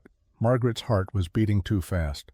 "That I'm starting to forget this was supposed to be a business arrangement," Sam said quietly. "That I look forward to these evenings by the fire. That I respect your mind and your courage and your stubbornness. That I'm starting to care about you in ways that weren't part of the contract." The words settled over Margaret like snow, quiet and transformative. She should have felt panic, should have reinforced the boundaries, reminded them both that feelings were unreliable. Instead, she heard herself say, "I'm starting to care too. About the ranch. About Danny. About you. I didn't expect that." "Neither did I," Sam said. He reached across the small distance between them and took her hand. His palm was calloused and warm, his grip gentle. "So what do we do about it?" "I don't know," Margaret admitted. "I've never been very good at feelings. Numbers make sense. People are more complicated." "Then we'll figure it out the same way we're figuring out the ranch," Sam said. "One problem at a time, one step at a time. We don't have to decide everything tonight." Margaret nodded relief and something else, something warmer flooding through her. "One step at a time. That's practical." They sat together by the dying fire hands, linked, while outside the storm gradually wore itself out. In 7 weeks, the bank payment would be due. In 7 weeks, they'd know if Thunder Creek Ranch survived. And sometime beyond that, they'd figure out what came next. Not because of a contract, but because they chose to. For now, that was enough. Enough. The storm had cost them. 23 head of cattle dead, frozen in the upper pasture where they'd huddled against the wind. Sam and Pete found them 3 days after the blizzard passed, stiff shapes half buried in drifts that would take weeks to fully melt. Each dead animal represented approximately $22 of lost revenue, $506. Gone. Margaret recorded the loss in her ledger with steady hands, but inside she felt the calculation shifting. They'd planned to sell 160 cattle at $20 per head to raise $3,200. Now they had 137 saleable cattle. At best, $2,740. They still owed the bank $2,800. They were short $60, and that didn't account for the smaller debts to the feed store and blacksmith. The cooperative's first order from Morrison Brothers had arrived the week before the storm. 2,000 pounds of alfalfa hay delivered to Thunder Creek for distribution. The savings had materialized exactly as Margaret's calculations predicted. Tom Crawford had personally come to inspect the books, spent an hour reviewing every receipt and ledger entry, and finally admitted in his gruff way that maybe the Eastern woman knew what she was doing after all. 2 more ranches had asked to join the next order. It was progress. But progress didn't pay the bank. Margaret sat in William's office, now thoroughly her office, and worked the problem from every angle. She could ask for a loan extension from Charles Weatherby, but he'd already made clear he viewed Thunder Creek as a bad risk. She could try to sell the cattle themselves directly in Cheyenne, cutting out middlemen entirely, but that required transport and market knowledge they didn't have. She could attempt to collect more old debts, but she'd already pursued every receivable in William's chaotic records. The mathematics were stubborn. No matter how she rearranged the variables, they came up short. On a gray December morning, 2 weeks before the payment deadline, Margaret made a decision. She would ride to each of the 3 ranchers who owed Thunder Creek money and collect personally. Tom Crawford owed $120. Ben Silva owed $90. Michael O'Brien owed $130, total $340. Combined with what they could raise from cattle sales, it would be enough. Barely, but enough. Sam didn't like the plan. "Those debts are 3 years old," he said when Margaret announced her intention over breakfast. William tried to collect. They all said they'd pay when they could. Pushing harder now might just make enemies. "We don't have the luxury of waiting for when they can," Margaret said. "We need the money by December 31st. That's 16 days from now." "Then I'll go with you. You're needed here. The remaining cattle need constant monitoring after the storm losses. Pete can't manage alone." Margaret had thought this through. "I'll take the receipts, the original contracts, and my ledger. I'll explain the situation professionally. They're all cooperative members now. They've seen my bookkeeping. They know I'm fair. They'll pay." Danny, who'd been listening while pushing eggs around his plate, said quietly, "What if they don't?" It was the question Margaret had been avoiding. What if they didn't? She had no legal leverage. Collection agencies didn't operate out here. The nearest court was in Cheyenne, 2 days' travel. By the time any legal action was pursued, the bank deadline would have passed. "Then we'll deal with that when it happens," Margaret said with more confidence than she felt. "But I believe they'll pay. People generally want to honor their debts. They just need to be reminded." She left the next morning on one of the ranch horses, a steady mare named Bess. The leather saddlebags contained her ledger copies of the original breeding stock sales contracts and a tin of Pete's biscuits, because the older cowboy had insisted she needed something to eat on the road. The December air was bitter, but clear the sky, that hard blue that promised no more snow for now. Tom Crawford's ranch was closest 8 miles northeast. Margaret made it by late morning. The Crawford spread was larger than Thunder Creek, with a substantial barn and a house that spoke of prosperity built over decades. Tom himself was in the barn when she arrived, working on repairing a wagon wheel. He straightened when he saw her surprise evident on his weathered face. "Mrs. Bridger, didn't expect to see you riding out alone in this cold. Mr. Crawford." Margaret dismounted, keeping her voice professional. "I need to speak with you about an outstanding debt." Tom's expression shifted, becoming guarded. "If this is about the cooperative order, I paid my share up front like we agreed. It's not about the cooperative. It's about breeding stock. 3 years ago, Thunder Creek sold you 2 Hereford heifers on credit. The agreed price was $60 per animal. Total owed $120. It's past due." Tom was quiet for a long moment. Then he said, "William told me to pay when I could. I figured he'd let me know when he needed it. William is dead. Thunder Creek owes the bank $2,800 by December 31st. We need every dollar we're owed to make that payment." $2,800. Tom whistled low. "That's a hell of a debt." "Yes, which is why I'm here collecting what's legitimately owed to us." Tom set down his tools and wiped his hands on his work pants. His face was difficult to read. "Mrs. Bridger, I'm not saying I won't pay, but $120 is a substantial sum. I don't keep that kind of cash sitting around." Margaret had anticipated this. "I can accept payment in installments, $40 now, the remainder in 2 payments of $40 each over the next month. And if I can't pay $40 right now," this was the moment. Push too hard and she'd create an enemy. Back down and she'd establish a precedent that debts to Thunder Creek were optional. Margaret chose her words carefully. "Mr. Crawford, you've seen my bookkeeping. You know I'm fair. You also know that if Thunder Creek fails, the cooperative likely fails with it. Sam won't be able to continue managing group purchases if he's fighting foreclosure. The savings you're enjoying, the lower feed costs, those depend on Thunder Creek remaining solvent. Paying what you owe isn't charity. It's protecting your own interests. Tom's eyes narrowed, but there was something like respect in his expression. That's a calculated argument. I'm good at calculations. He studied her for another moment, then nodded slowly. Wait here. He disappeared into the house. Margaret waited, stroking Bess's neck, watching her breath fog in the cold air. 10 minutes passed. Then Tom emerged with a small leather pouch. $40, he said, handing it to Margaret. I'll have another 40 for you in 2 weeks. The final 40 by end of January. Margaret counted the coins carefully, made a note in her ledger, and wrote out a receipt. Thank you, Mr. Crawford. This helps considerably. Mrs. Bridger. Tom's voice stopped her as she was mounting Bess. You've got steel in you. Most women out here, they'd have sent their husband to collect. You came yourself. That takes spine. It takes necessity, Margaret corrected, but I appreciate the acknowledgement. Ben Silva's ranch was smaller, struggling. Margaret reached it by mid-afternoon.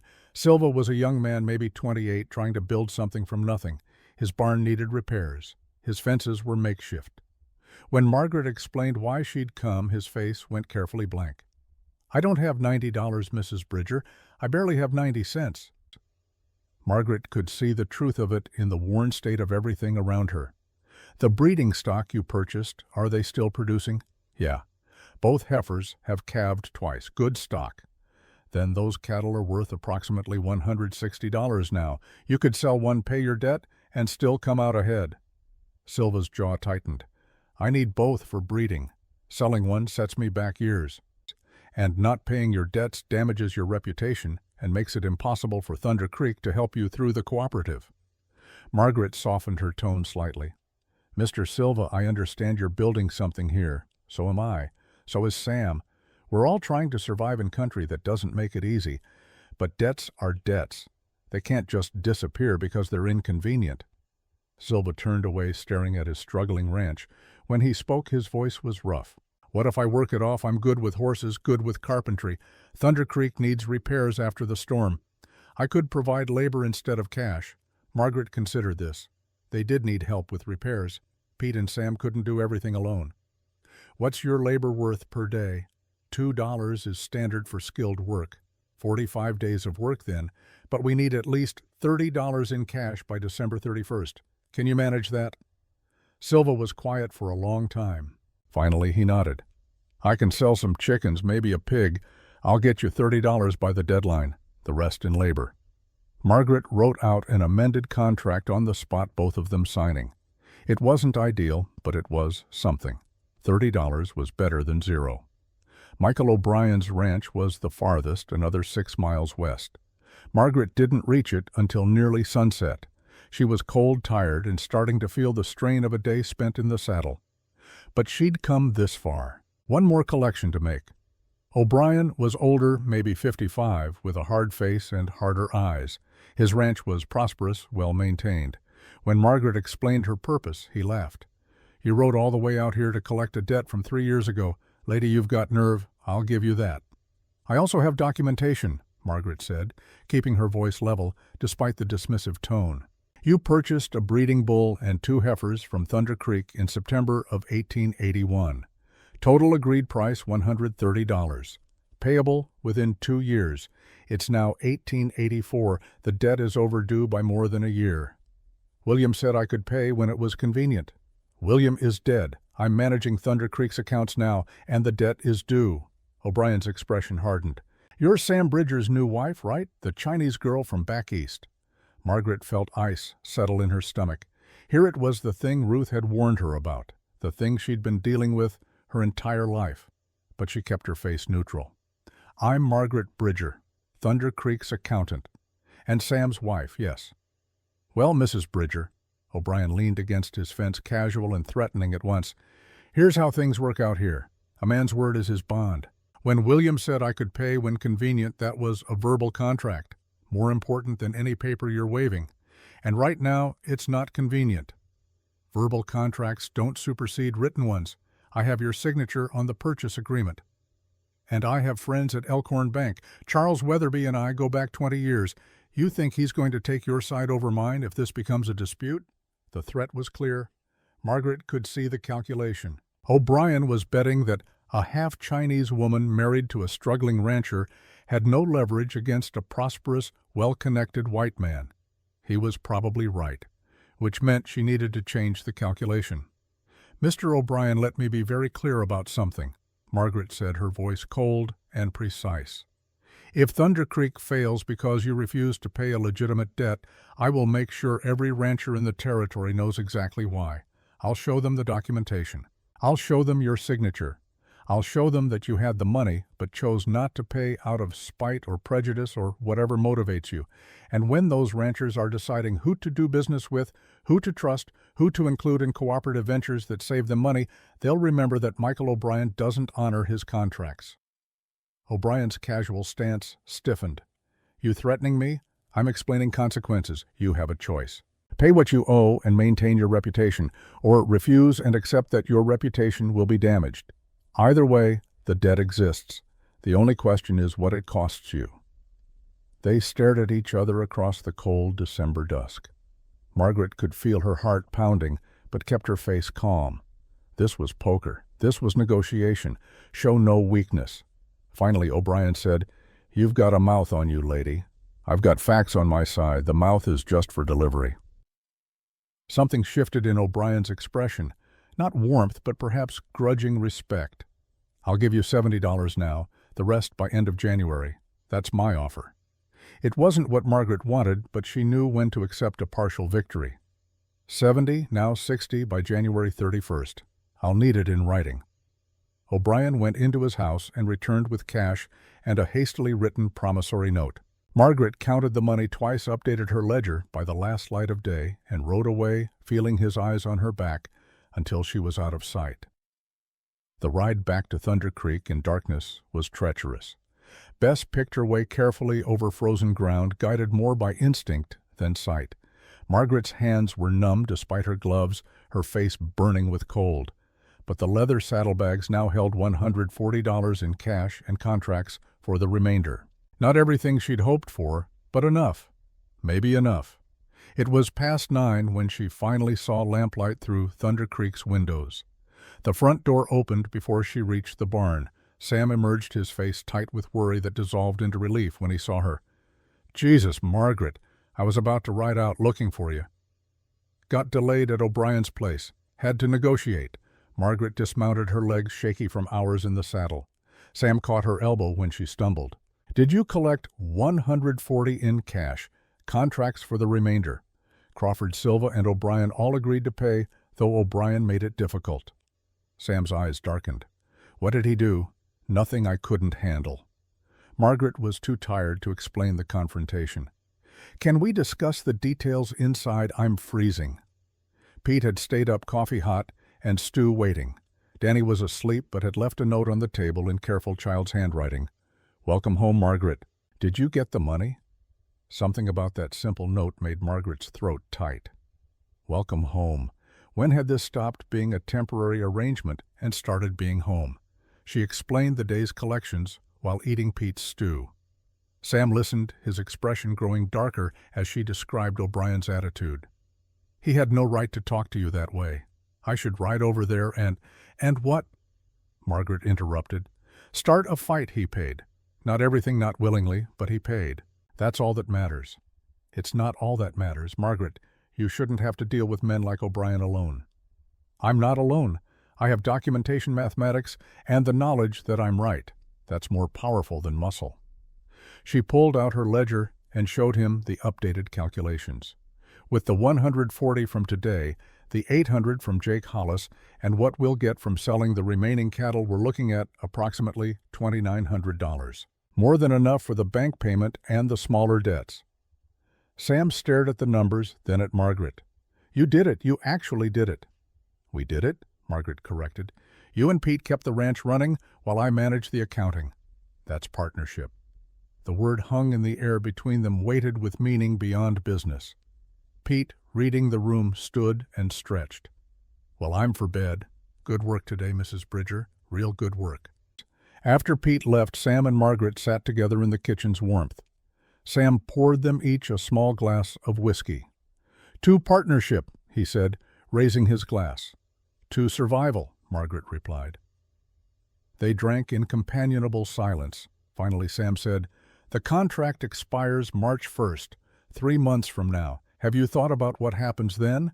Margaret had thought about little else for weeks. "The contract says I'm free to leave with $300. That's what it says. But what do you want?" It was the question Margaret had been avoiding because the answer frightened her. Wanting things meant being vulnerable to loss. Numbers couldn't be lost. Contracts couldn't disappoint you. But people could die, could leave, could change their minds. "I want to stay," Margaret heard herself say. "Not because of the contract, not because I have nowhere else to go, because I want to be here, with you and Danny, working on Thunder Creek, building something that lasts." Sam set down his glass and took Margaret's hands in his. His calloused palms were warm against her cold fingers. "I want you to stay too, not as a business arrangement, as my wife, my real wife, my partner in everything." He paused, choosing words carefully. "Margaret, I know we started this for practical reasons, but somewhere along the way, I fell in love with you. Your brilliance, your courage, your stubborn refusal to accept defeat, the way you saved Lucky, the way Danny lights up when you help with his arithmetic, the way you faced down O'Brien today, all of it, I love all of it." Margaret felt tears prick her eyes, unexpected and uncomfortable. She wasn't someone who cried. Crying was weakness. But these weren't tears of sadness or fear, they were something else entirely. "I love you too," she said, and the words felt foreign in her mouth, terrifying and exhilarating at once. "I didn't think I could. I thought feelings were too unreliable. But I love you. I love Danny. I love this ranch and this life we're building. I want to keep building it." Sam pulled her close, and Margaret let herself be held, her ear pressed against his chest where his heart beat steady and sure. This was real, more real than any contract she'd ever signed. Outside, the December wind howled, but here in the circle of his arms, she'd found something no ledger could quantify home. "We should tell Danny," Sam said, finally, his voice rough with emotion. "He'll want to know his family's staying together." Margaret nodded against his chest. "Tomorrow. Tonight, let's just—" She didn't finish, didn't need to. Sam understood. They stayed like that until the fire burned low, two people who'd started as strangers learning what it meant to be partners in everything that mattered. The next 2 weeks passed in a blur of preparation. They needed to transport cattle to Cheyenne for sale, which meant organizing a drive with Pete and 2 hired hands from neighboring ranches.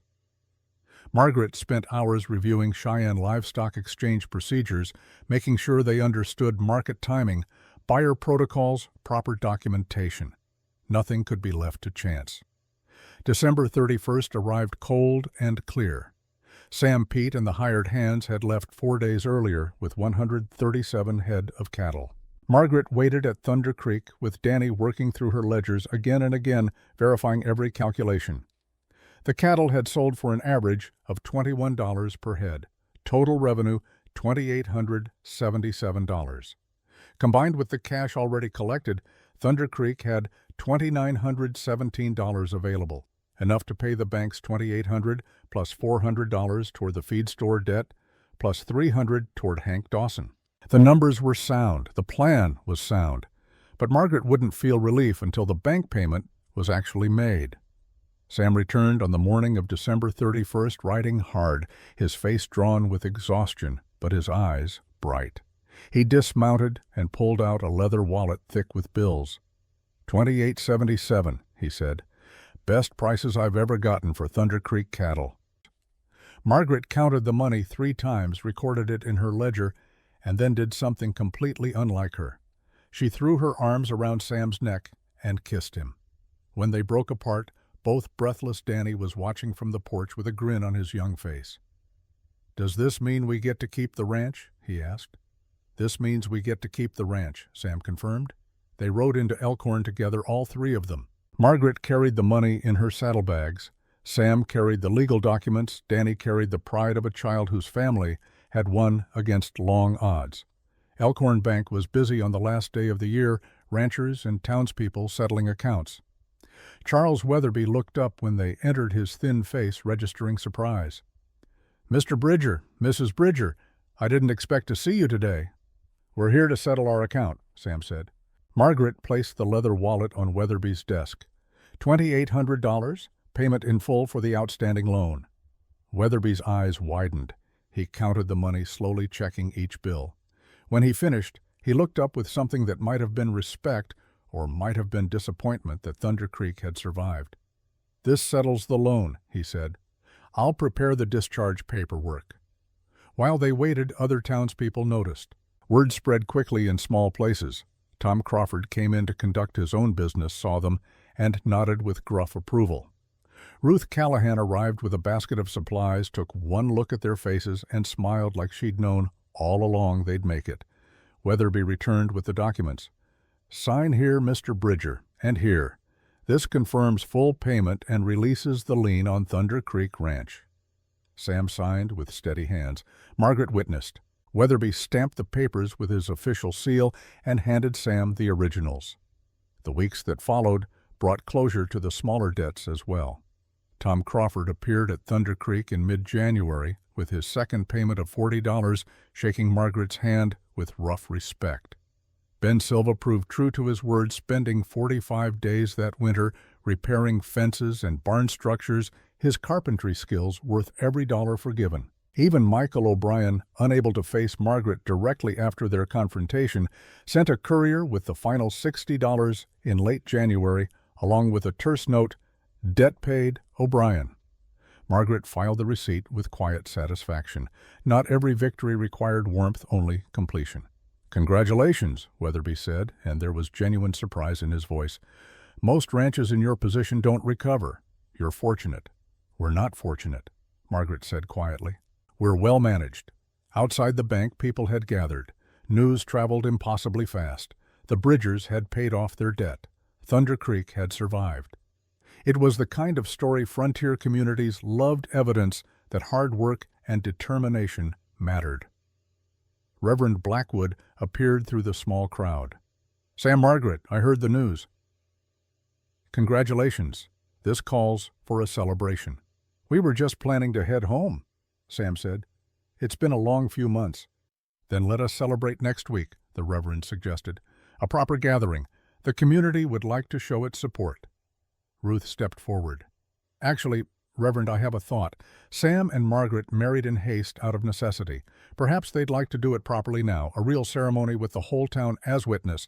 Margaret looked at Sam, uncertain. They were already married, legally bound.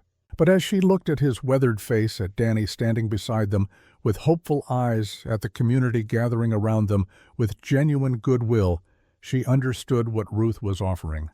Not a legal ceremony, but a symbolic one.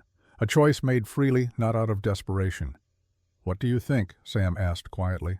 Margaret thought about the blizzard that had brought her here, about William's letters and his final instructions, about the long nights working through chaotic accounts and the longer days proving herself to skeptical ranchers. She thought about Lucky the calf and Danny's arithmetic lessons, and the way Sam looked at her like she hung the moon. "I think," she said slowly, "that I'd like to marry you again, properly this time, with intent and witnesses and the understanding that this is forever." Sam smiled, and it transformed his face from merely handsome to beautiful. "Then let's do it properly." The ceremony took place on the second Saturday of January 1885.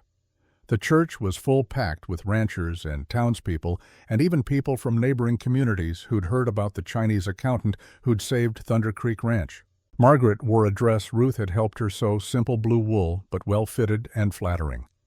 Sam wore his best suit, cleaned and pressed for the occasion. Danny stood beside them, as witness, his young face solemn with the weight of importance. Pete stood on Sam's other side, gruff and proud. Ruth stood with Margaret, beaming like a proud mother. Reverend Blackwood spoke about partnership and perseverance, about two people choosing each other against odds and making something beautiful from hardship. When he asked if they took each other freely with full knowledge and intent, their voices rang clear through the small church. I do. This time when they kissed, it meant something different. Not a contract sealed, but a promise made.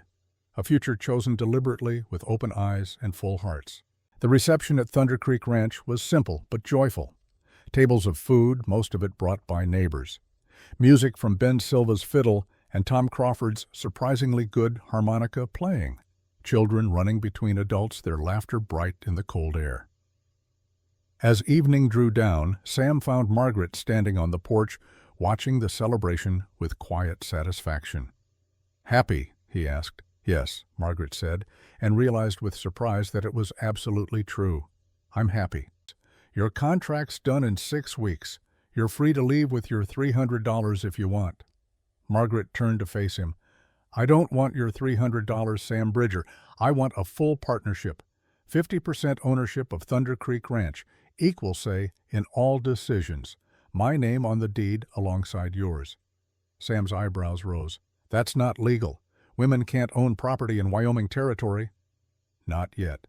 But laws change. And when they do, I want it in writing that Thunder Creek is ours, not yours. Ours." Margaret held his gaze steadily. "I'm not asking for a gift. I'm asking for recognition of what I've already done. I saved this ranch. I built the cooperative. I'm not just your wife. I'm your partner. I want the paperwork to reflect that reality, even if it takes years for the law to catch up." For a moment Sam said nothing. Then he laughed, a sound of pure delight. "You know what I love most about you.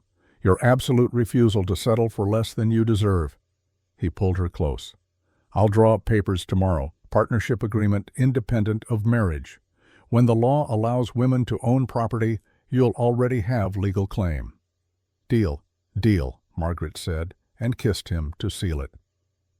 The years that followed proved Margaret's instincts correct. Thunder Creek prospered under their joint management. The cooperative expanded to 12 ranches, saving thousands of dollars annually for the entire community. Margaret opened Bridger Accounting Services, managing books for ranchers across 3 counties. Her reputation for fairness and brilliance preceded her, transcending the prejudices that had tried to contain her. Danny grew tall and strong, learning ranching from Sam and business from Margaret. He went to university in Laramie, studying agriculture and economics, and returned to Thunder Creek with ideas for scientific breeding programs and modernized operations. In 1893, Wyoming granted women the right to own property. Sam took Margaret to the county clerk's office and officially transferred 50% of Thunder Creek Ranch into her name. The clerk, a young man new to the territory, processed the paperwork without comment. Times were changing slowly but definitely. Margaret Chen Bridger died in 1928 at age 70, surrounded by children, grandchildren, and great-grandchildren. Sam had passed 6 years earlier, peacefully in his sleep after 53 years of partnership. They were buried side by side on a ridge overlooking Thunder Creek Valley, their graves marked by simple stones that read, "Samuel and Margaret Bridger." They built more than a ranch. They built a legacy. But Margaret's true legacy wasn't just in land or family. It was in the doors she'd opened, the precedents she'd set, the proof she'd provided that skill and determination mattered more than gender or race. The cooperative she'd founded continued for 40 years, eventually transforming into the Wyoming Ranchers Association. Bridger Accounting Services operated until 1965, managed by Margaret's granddaughter, serving clients whose grandparents had once doubted that a half-Chinese woman could understand frontier business. In 1950, Danny Bridger's grandson wrote a family history titled "The Ledger and the Lasso: How Margaret Chen Saved Thunder Creek Ranch." It was published by a small university press and became required reading in Wyoming history courses. The original ledger Margaret had brought from Boston, the one she'd used to track every penny of Thunder Creek's recovery, was donated to the Wyoming State Museum, where it remains on display. Visitors to the museum can see her precise handwriting, her careful calculations, the evidence of a mind that saw problems and solved them through sheer force of will and mathematical precision. They can see the contract she'd signed with Sam, the partnership agreement that predated legal recognition by 8 years, the proof that sometimes the law follows reality rather than leading it. And on certain clear winter days when the wind carries snow across the high prairie and the sky turns that particular shade of iron gray that precedes a storm, old-timers in Elkhorn still tell the story. The one about the mail-order bride who got off the train with $11.47, who married a stranger to save a ranch, who faced down thieves and skeptics and blizzards with nothing but a ledger and stubborn courage. They tell how she arrived in darkness and storm, how she was supposed to marry William, but married Sam instead, how she turned chaos into order through the simple power of arithmetic. They tell it like legend, but every word is true, documented in county records and family letters and the precise columns of Margaret's accounting books. Some stories are about heroes who swing swords or fire guns. This one is about a woman who wielded numbers like weapons and built an empire with ink and paper and unshakable determination. In the hard country of the Wyoming frontier, where survival depended on strength and stubbornness and the willingness to work until the work was done, Margaret Chen Bridger proved that the sharpest mind was the most powerful tool of all. Thunder Creek Ranch still operates today, run by the 6th generation of Bridgers. The original house stands preserved, a small museum attached to the working ranch. In the office where Margaret once hunched over chaotic paperwork, transforming disaster into salvation, visitors can see her desk, her chair, her tools. The ledger lies open to the page where she first calculated Thunder Creek's debts. $11.47, $3,395 owed, 66 days to save everything. She'd done it with mathematics and courage, with partnership and perseverance, with the understanding that sometimes the things you don't expect, the strangers you marry out of desperation, the contracts that begin in necessity, can transform into something deeper and more lasting than either party imagined. In the end, Margaret's greatest calculation wasn't about money or debts or cattle prices. It was about understanding that some equations have variables that can't be quantified. Love, loyalty, legacy. The things that matter most resist precise measurement, but they're real nonetheless, as real as any number in any ledger. Margaret Chen had arrived in Wyoming seeking survival. She'd found it, yes. But she'd also found something more valuable and more rare, a place where she belonged, a family she chose, and who chose her, back a legacy that would outlast stone and steel and even the careful columns of her beloved ledgers. The numbers had saved the ranch, but the ranch had saved her too. That was the equation that mattered most.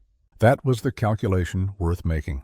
And on a cold October day in 1884, when a half-frozen woman with $11.47 stumbled out of a blizzard into Sam Bridger's arms, that equation began balancing itself, slowly, carefully, one variable at a time, until it came out even, until it came out right, until it became exactly what it was always meant to be: home.